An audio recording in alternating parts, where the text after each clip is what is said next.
Hello seniors, and welcome to this week's episode of your Senior Project Advisory video series. Today's goal is to go into more detail about the specific documentation elements required at senior defense. We also want to focus on the next school-wide learner outcome of becoming an effective communicator.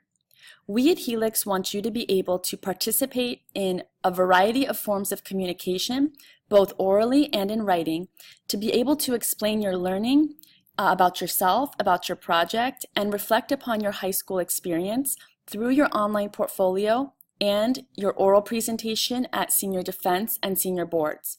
The documentation that you provide will be the underlying support for that effective communication. So that's what we're talking about this week, and we also want to continue with the goal of another school-wide learner outcome of becoming a functional producer through producing all of this documentation throughout the course of your project. So here we go. In last week's episode, we went over the different parts of documentation that all seniors are required to complete, which are the 3 Google Docs, letter to the judges, self-evaluation, and your resume, as well as the 15 photos and 5 videos showing you at work on the project and the evaluations. We also discussed that each student must look at their approved proposal for other documentation that's required to prove your learning. So remember that there are some things all seniors complete, and then there's what's required for you individually based upon the guidelines for your category and your approved proposal. So that's what you should refer to be sure you're doing everything you need to do. So now we want to teach you about audience evaluations. Once you've completed your final product or performance, we want you to take that product out into the community and have people evaluate it. So you will create your own audience evaluation. This one here you see as a sample, student named Joshua Stevens, and his project listed in blue is to build a bookshelf. The red word name at the top is where he would print this form, give it to someone, and they would write their name. Then they would evaluate his final bookshelf based upon the criteria listed. They would circle their ratings, and at the bottom, you see the red word comments. They would add some additional comments, what they thought of his final product. This is what we mean by an audience evaluation. So this is one way to do it, circling ratings with comments at the bottom. There's another way to do it, which is just asking 5 or 6 open-ended questions. Remember that these questions and criteria are about your project specifically. So as that person's looking at your cookbook or reading your business plan or looking at the data that you've gathered and your conclusions from your science project, what questions can you ask that audience, that community member, that person that's evaluating your final product? What questions can you ask them to reflect back and see if you've met your objectives? What do they think of your final product?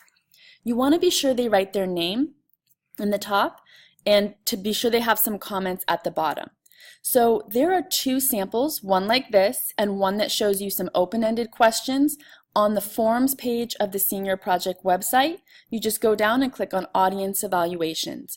It will show you the 2 samples, and you can go to File, Make a Copy, and you can edit them to make them all about your project. So this shouldn't take too much time. We're not really too worried about, how this looks. We're worried most about, hey, did you ask these audience members, these community members, to look at your final product and get feedback upon your learning, stretch, and what that final product looks like?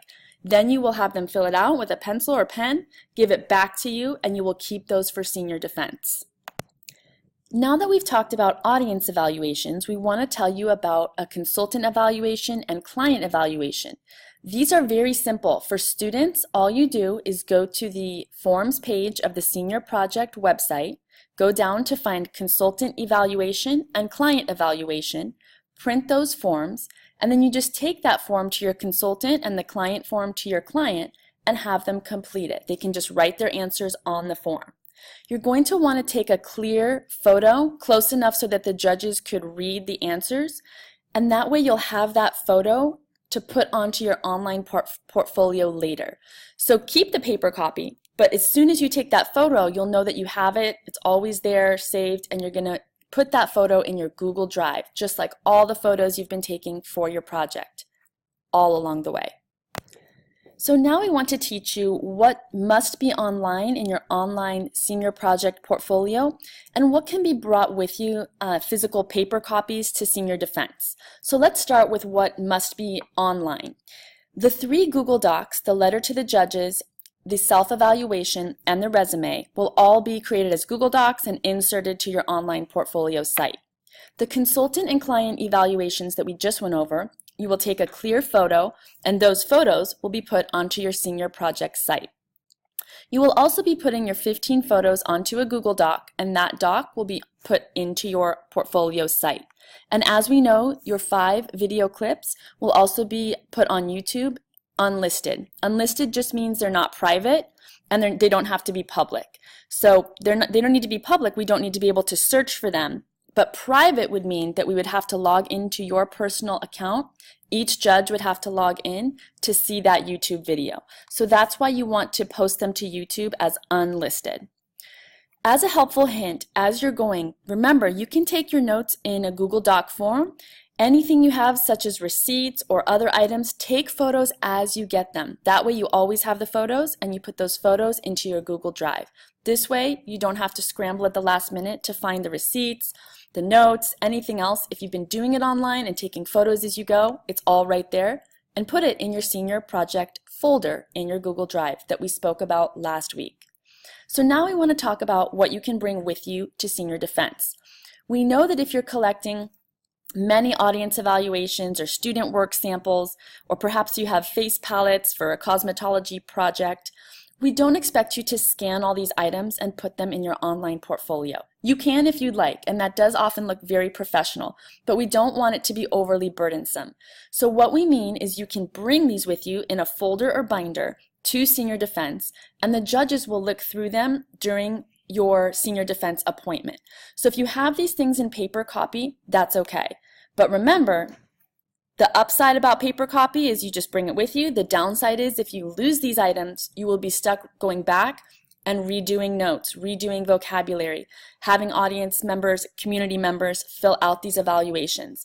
So remember, these can be brought in paper copy, but you can't lose the paper copies before defense. If your project has required you to learn how to use new tools or new items such as a professional grade camera, try to bring those with you to senior defense. So that way, for example, for a cosmetology project, you can explain the different type of makeup brushes and what they're used for. Or if you've been learning a new art medium, you can explain what the different types of brushes or tools are used for.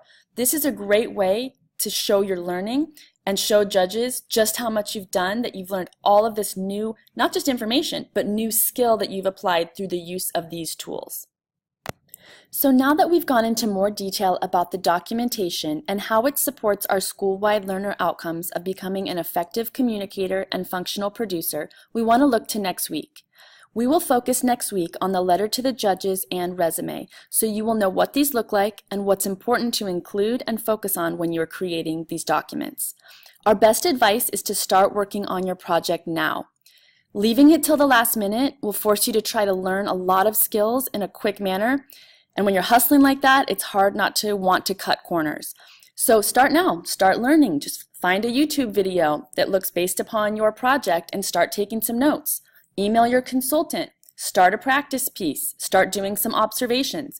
These little steps will get you thinking about what to do next to get the ball rolling.